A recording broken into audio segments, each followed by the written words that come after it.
Yuk kita berjumpa lagi dengan Surprise Channel. Kali ini Surprise Channel akan bercerita tentang film yang berjudul Late 70. Film yang dirilis tahun 2017 yang dibintangin bintang-bintang ternama Baekhyun, Choi Jae-woo, dan aktor-aktor lainnya.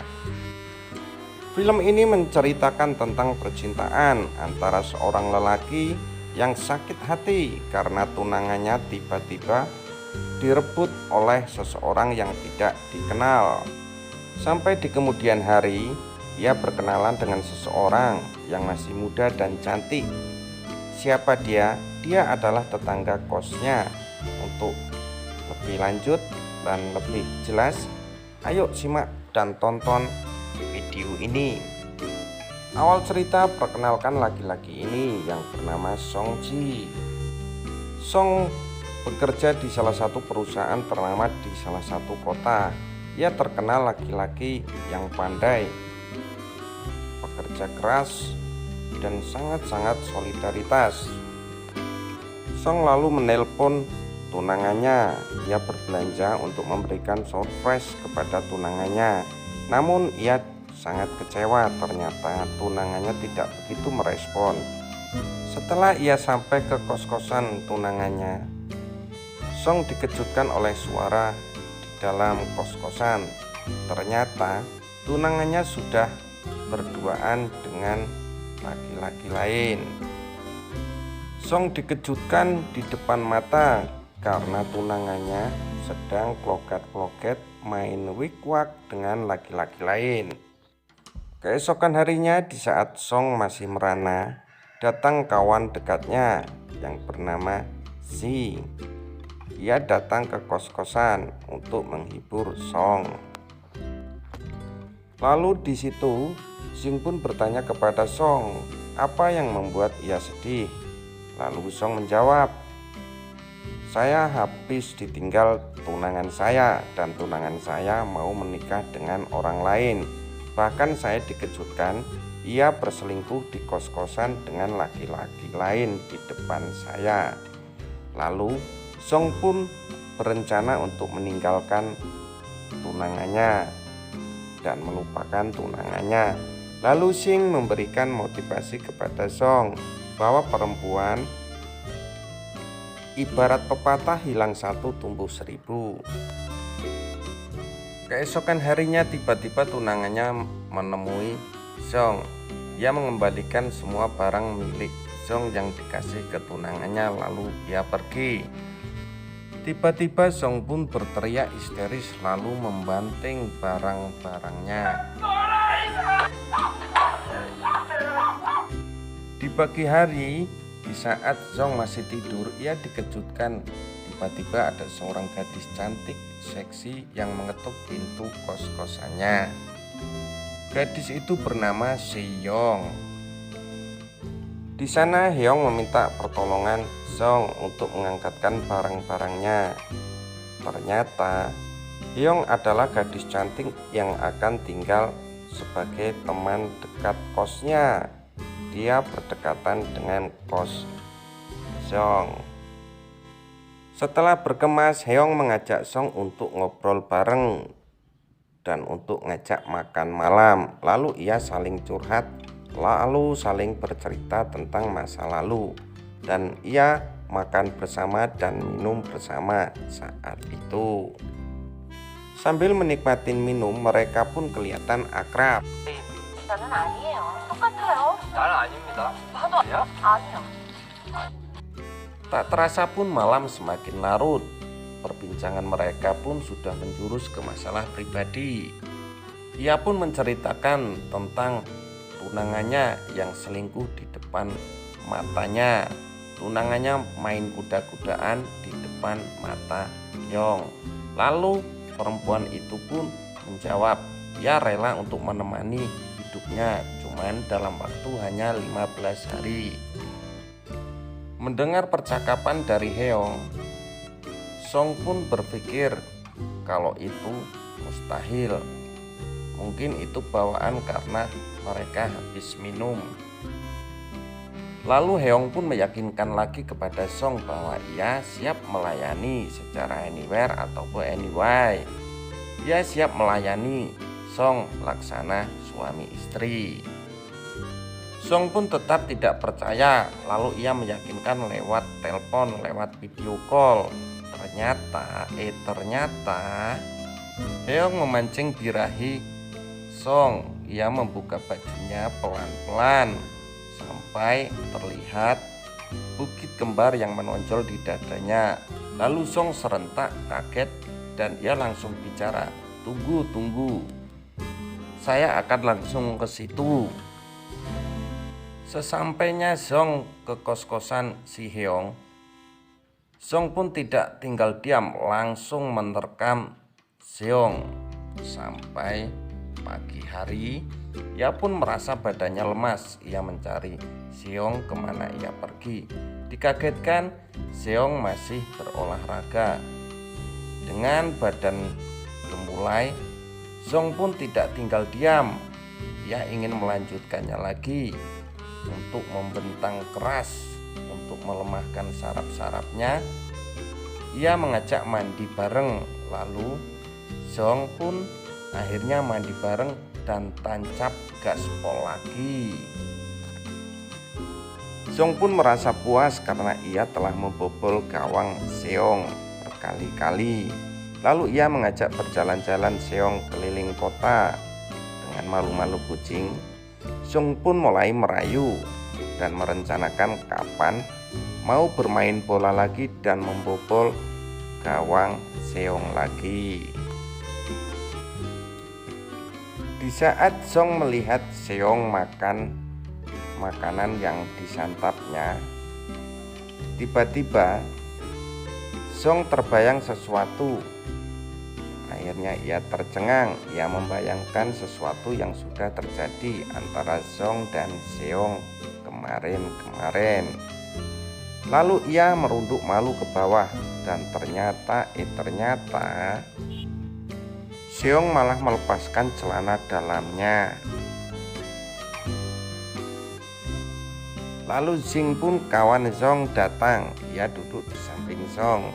Ia bertanya, "Siapa gadis cantik ini?" Dan Seong pun menjawab lalu pergi.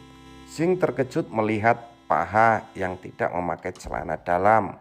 Lalu Song pun merasa marah dan ia merasa cemburu karena Jing terlihat merayu Seong.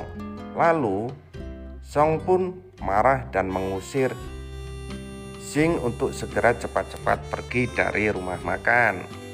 Di saat Song cemburu, Seong memberikan pembungkus apemnya kepada Song. Lalu perasaan Song pun semakin membara dan Udin pun bangun.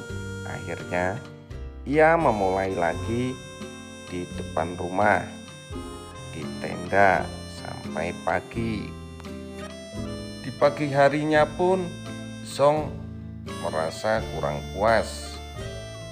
Seong masih masak, dibopongnya ke kamar, lalu dia bermain kuda-kudaan lagi.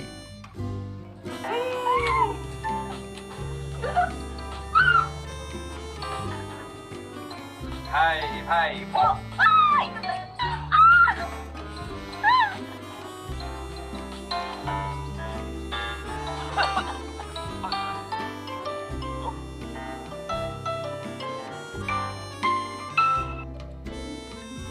Singkat cerita, Song merasa penasaran dengan perkataan kawannya tentang Heong, kawannya yang datang begitu saja, dan ia berkata siap melayani dirinya selama lebih kurang 15 hari sebagai layaknya suami istri.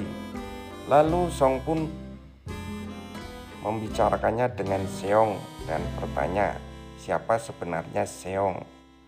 Namun Seong selalu menutupi siapa Seong sebenarnya. Dia hanya menjawab siap melayani laksana suami istri selama lebih kurang 15 hari ke depan. Tiba-tiba mereka bertemu dengan perempuan. Ia adalah mantan tunangan Song. Ia berkata kepada Song bahwa ia ternyata mampu dapat pacar cantik juga. Lalu mereka pun pergi. Lalu di suatu malam, Sing datang untuk mengajak Song dan Seong untuk minum bersama. Akan tetapi itu hanya akal-akalan Sing yang mempunyai niat buruk kepada Song dan Seong. Ternyata Sing mempunyai niat buruk ingin mencicipi gunung kembar yang ada di dada Seong. Lalu Song merasa cemburu dan marah kepada Sing. Ia menendang Sing untuk pulang. Dan Song pun berprasangka buruk kepada Seong karena ia telah memberikan perhatian lebih.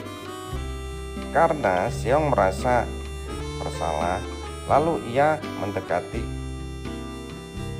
Song. Ia mengelus-elus selangkangan yang ternyata semua salah sasaran. Ternyata itu milik Sing, bukan milik Song. Di saat Sing mengetahui hubungan Seong dan Song renggang, Sing memanfaatkan menelpon Seong untuk bertemu. Akhirnya mereka pun bertemu. Namun pertemuan itu membawakan alhasil yang bagus buat Sing karena Seong posisi mabuk. Ia dibawa ke kamar, lalu mulai satu persatu dilucuti oleh Sing. Di saat Sing akan menjamah bukit kembar milik Seong, tiba-tiba Seong terbangun dan menyodok kepala Sing dan menendang Sing sampai tak tersadarkan. Dan di tempat lain, tiba-tiba dikejutkan, si Song pun tak tersadarkan diri tiba-tiba ada di hotel. Dia dibawa tunangannya. Ia kaget ternyata tunangannya sudah telanjang dan menidurinya. Lalu ia pergi. Di depan pintu ia dikejutkan lagi melihat Seong keluar dengan Sing. Lalu tambah mereka sama-sama marah. Dan akhirnya mereka pun sementara berpisah dan pergi sendiri-sendiri. 내가 실수한 거야. 그렇게 말한 거 정말 근데 정식으로 사귀는 건 또 안 된다고. Mungkin inilah namanya yang berjodoh. Walaupun sebesar apapun masalah, mereka tetap bertemu dan rukun kembali. Dan kini mereka bermain di kolam renang.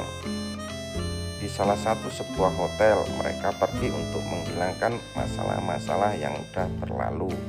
Kini mereka bermain itu di salah satu hotel di kolam renang. Karena ia merasa akan berpisah, ia berselfie-selfie untuk kenang-kenangan perpisahan mereka. Singkat cerita, di saat Song sedang berjalan, ia dikejutkan melihat seorang gadis yang betul-betul sama dengan Seong. Ia menarik tangannya dan ternyata salah, itu bukan Seong. Dan gadis itu pun tidak mengenal Song. Alhasil, Song pun menceritakan tentang kejadian tadi kepada Seong. Dan Seong pun menjawab dan ia mulai bercerita bahwa itulah awal pertemuan kalian dan itulah akhir kalian akan hidup bersama. Itulah wujud asli kehidupan Song dan Seong masa lalu yang dialaminya. Karena dulu Song merasa tidak sadar karena ia mengalami kecelakaan. 오빠가 나를 잡으러 온 거야. Dan di situ pun Heong bercerita dan menjelaskan kepada Song bahwa ini adalah hari terakhir kita bersama dan besok kita harus berpisah. Mereka pun kembali saling merenung dan keesokan harinya Song pun terbangun dan tidak melihat Seong. Ia menelpon Seong dan tidak ada jawaban. Ia pun berjalan di depan rumah ke sana kemari dan ia pun sia-sia tidak melihat. Seketika ia dikejutkan Seong berada di gang samping rumahnya. Lalu ia berpelukan dan sambil berkata, "Besok kita akan berjodoh." Dan untuk mengakhiri perpisahannya, Seong pun berterima kasih kepada Song. Begitu sebaliknya, bahwa mereka telah saling berbagi, saling mengisi seperti halnya suami istri. Dan untuk mengakhiri perpisahan mereka, ia pun kembali merobek-robek milik Seong dan ia mulai mendaki kedua bukit gunung kembar milik Seong. Lalu di pagi hari, Song dikejutkan di tempat kerja. Tiba-tiba datang seorang perempuan yang cantik.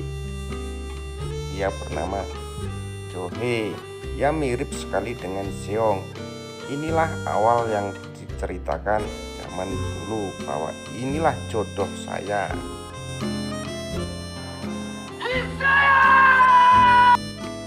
Dan Song pun kembali merasa bahagia karena Jo-hee adalah salah satu karyawan yang bekerja satu perusahaan dengan Song. Seketika itu Song ditelepon kawannya untuk membantu. Akhirnya ia pun datang ke tempat kawannya. Tiba-tiba ia di jalan tertabrak kendaraan. Lalu ia tidak tersadarkan diri. Lalu ia dibawa ke rumah sakit terdekat. Dan di sana pun Jo-hee menunggu. Akan tetapi Jo-hee merasakan ada kelainan, entah apa yang ia pikirkan. Ia menangis seakan merasa tidak mau ditinggal oleh Song. Akhirnya ia teringat akan masa lalunya, bahwa inilah Song jodoh saya dari zaman dulu. Karena semua lupa karena Song mengalami gangguan saraf karena telah terjadi kecelakaan. Dan mulai detik ini pun kami hidup bersama. Kami hidup bahagia untuk selama-lamanya. Itulah film alur cerita. Dan film pun tamat.